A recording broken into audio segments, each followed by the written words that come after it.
Welcome to Elementary. I hope you're having a fabulous Monday wherever you are, and I hope you're enjoying the heat wave. Anyhow, today's topic is by far, I'm going to cover, of course, what's happening in the market, but I'm also going to cover a couple of little things that I've been getting asked. One being, what should I do? If I'm a downsizer, what should I do? Should I buy? Should I sell? What should I look for? I'm so confused. And I'm so confused actually amounts to much more. I'm so confused also goes into, should I buy? Is this a market for me to buy, or should I continue to, hang in there and wait? So there's so much moving pieces, so to speak. And then a couple of different things that I've been telling my people to be mindful about, so that you don't get surprised and shocked. And that's just the way it is. So what's going on in the market is what we'll come to at the end. If you want my latest newsletter, feel free to DM me and I'll send that over to you. But people are a bit confused with, what's happening in their life, confused if they should wait, or confused if they should sell, or should they buy and then sell. And so all of these questions obviously are really, really important. So we'll get to it one at a time. What I tell people is, if you're looking to, part one, if you're looking to downsize, upsize, whatever it is you're looking to do, start with what matters most to you. What's really important. You see, most people don't understand that when you're buying a home, you're buying a home with for your lifestyle currently, and you think, well, this home is gonna do for me. It's more than enough, really. But as things happen, you find that maybe a different style home would suit you, and that's okay, because it's okay to want to fit a home into the life you have right now. So start with what matters most to you. If you're an empty nester, obviously you've got all these empty rooms and you probably don't need that big of a house, but maybe you need space in a different format. Maybe you want to entertain more, but you just don't need people to sleep over, and you don't need that many bedrooms. So how do you then manage a space that works for you? Maybe you're a move-up buyer and you have a lot of kids, and you need the space because the kids are getting older and they no longer want to, share bedrooms or share rooms, or at least they're getting a bit older, so they want a little bit of their own space. Or maybe you're a downsizer and you just have a different need, a different lifestyle in mind. So start with what matters most to you. Next, then pick the home. So, start with lifestyle first. What sort of lifestyle do you want to have? And then what sort of home fits that lifestyle? And obviously, sometimes you may not be able, if you've got a massive home and you're looking to downsize, then what's functional? Like, what else can you use? Can you have smart storage solutions? Can you find a way to make this work for you despite the home being the size or the space being distributed differently? Or maybe you're just downsizing into a condo, and how do you manage that piece? Well, and when everything is done, the one thing I will say to you is location is location. It's the secret weapon. It doesn't matter what you do, but at the tail end of it, you can find a house for cheaper, but if the location is not that prime neighborhood that you see yourself in, then that might become a problem. Like if you're getting older and you move way out of the city, but then you have to drive in every time you have a doctor's appointment, or you have to go to if you've picked a really remote area. So those are all the things to keep in mind when you are deciding to buy a different home. But really, should you sell first or buy first? Hopefully you guys can hear me. Just give me a thumbs up if you can. So, oh boy. Anyhow, where was I? So, on the tail end of it, like, you also have to look at where are you currently in like where you are in your home selling or buying process. So should you sell first or should you buy first? And it really comes down to a couple of key things, right? First of all, do you have a mortgage? What do your numbers look like? And this is what I ask people all the time. People don't really realize how integral these numbers, what a big part they play in you buying a home. So if you're buying a home, what does your numbers look like? What realistically, not what you think your house is worth, but what your home will sell for, what a buyer will pay for your home. Because we all think our home is worth more than probably what others will think it's worth.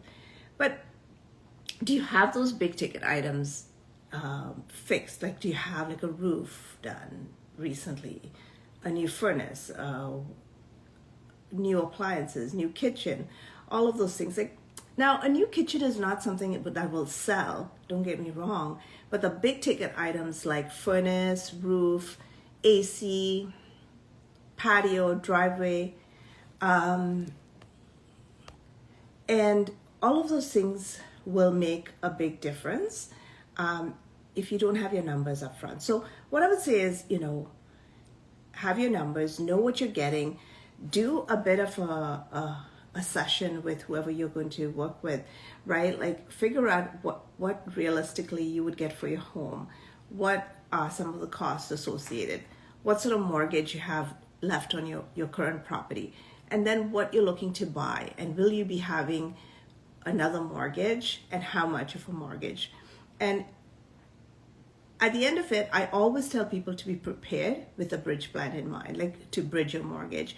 Even if you're planning to sell one and walk away with maybe a very small mortgage or no mortgage, just to have a bridge just in case something happens, right?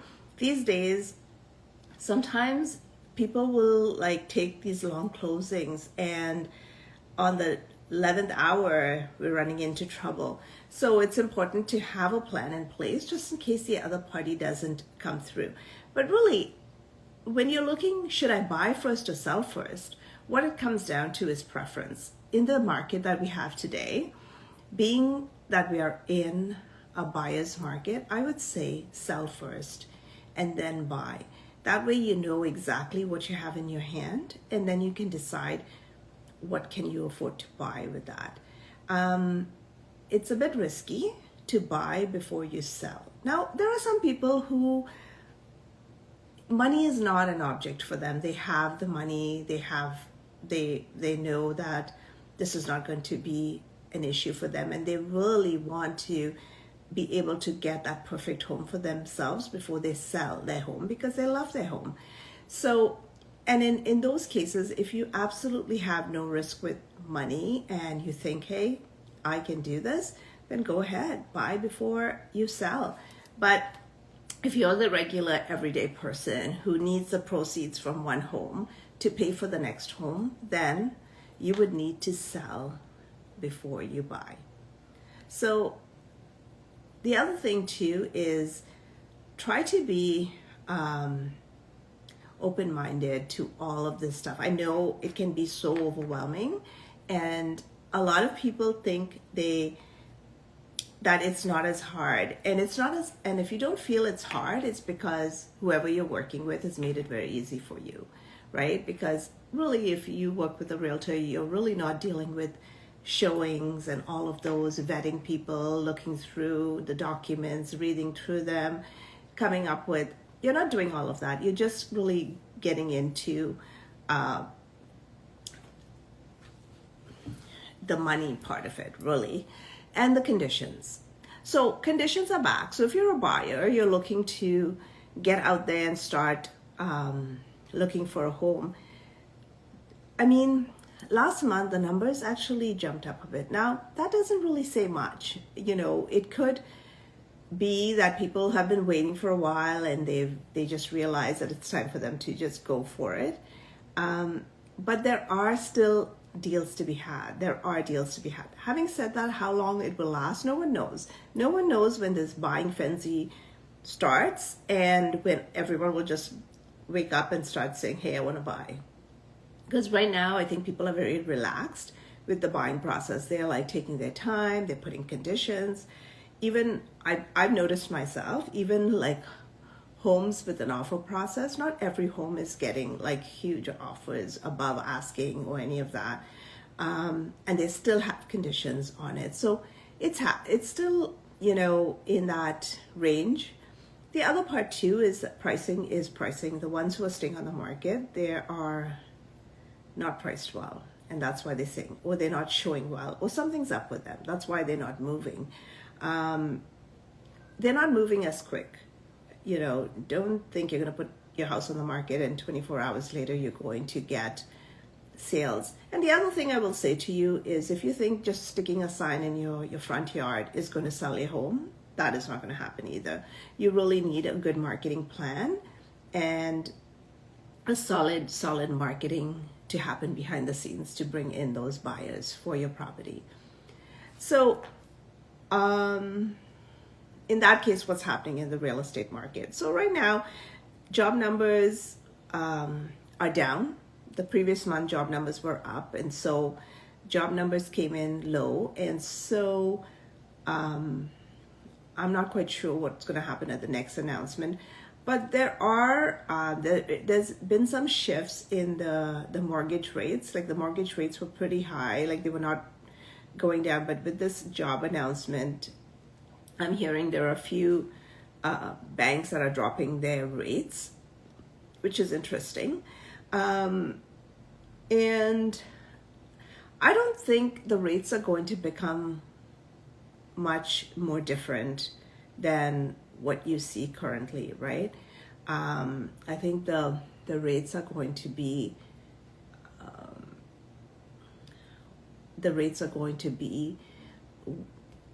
around the same ballpark that we currently are in. So what would happen by the end? I don't know. Like there's no way to look at a crystal ball. Like there is so much noise out there. When you look, there's so much noise out there. Everyone's talking about, is this going to become like the 1990s, late 80s? Is it going to become that sort of market? We are seeing like an uptick in, not a huge amount, but there's still a fair amount of people that are on the market, like power of sale homes that we haven't seen in like 15 years as such. So all of this is going on and it's confusing. It's confusing as hell.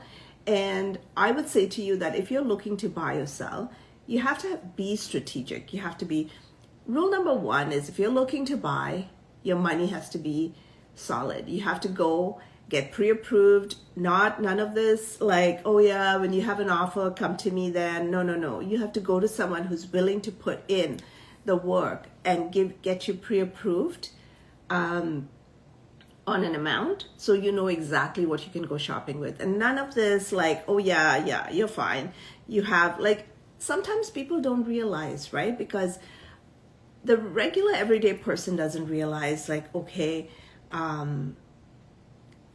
the mortgage broker says, okay, how much income do you make? Okay, you've got a good credit score and you make so much income. So you'll get about so much, but about so much is not going to get you to the end, right? You should know exactly before you go out and start viewing houses, how much you're going to get, give or take a little bit. Now, if you have a car payment, that goes into consideration. If you have a student loan, that goes into consideration. All your debts, that goes into consideration. So I would say get a solid number. And whatever the number is, the number is. And then you work around it and figure out what you can get for that amount. Now, are people a little unrealistic? Sometimes. I had someone call me the other day saying, hey, can you get me a place? And I said, okay, what were you looking for? And they said, well, I emailed you a list. And I'm like, okay. Well, it took a few minutes before the email actually came from them. They probably had it sitting and probably didn't hit the button. So I said, okay, well, send me the list. And I take a look at the list. They want 2-car garage. They want a bungalow, a 2-car garage. They want no more than 6 years, blah, blah, blah, blah, blah. All these like whole list of things. Has to be this, not on whatever. Has to be this, has to have this, has to have this. All of these criterias. And then the main part comes in, like, oh yes, and what's like your price range, your budget? No more than $720. Okay, so then I send a really nice property that was $725, and I said, what do you think of this? Oh, the property is nice, but it's way over my budget. I go, $5,000, we can work on that. Like, it's not way over your budget. It's doable, right? No, it's 100,000 more. I said, but you said it was 720, so I'm not quite sure like where the numbers kind of disappeared, right? So a 2-car garage in the city, 6 years old, like not that far out, because no septic. They want city water. It's very hard to really meet all of those criteria and keep the price. So something's got to give, right? So either you dial it down and get something smaller, or you up your budget. That's just the way it works. And I think sometimes if people haven't bought or sold for a while, sometimes they are a little lost when it comes to that piece. They don't realize how much things really are. And until they start to look at a few homes and realize like there's literally nothing in that price range, or they just have to maybe lower their wants. Like, it's not a need, it's a want, right? There's knowing what I know about the person, it's a want. Like, some of the things were wants. So, and that's okay to want, you just sometimes have to pay for it. So, do you have any questions about what's going on in the real estate market in the Greater Toronto area? If you do, feel free to DM me, and I'll be happy to answer your questions or do another session and answer it online. Seeing that you have no questions, for those of you who don't know me, my name is Jacqueline Watson. I'm a realtor with Sutton Group Tower in Toronto. If you know of a topic that you'd like me to unpack a bit further, feel free to message me on that. On the flip side, we are a truly Canadian brokerage. So if you're looking to do business with a Canadian brokerage, there are a few truly Canadian brokerages, and we're one of them. Thank you again for watching, and until next time, we'll catch you Monday evenings at 6. Today, I started at 6:15, but catch you Monday evenings at 6. Have a nice one. Bye.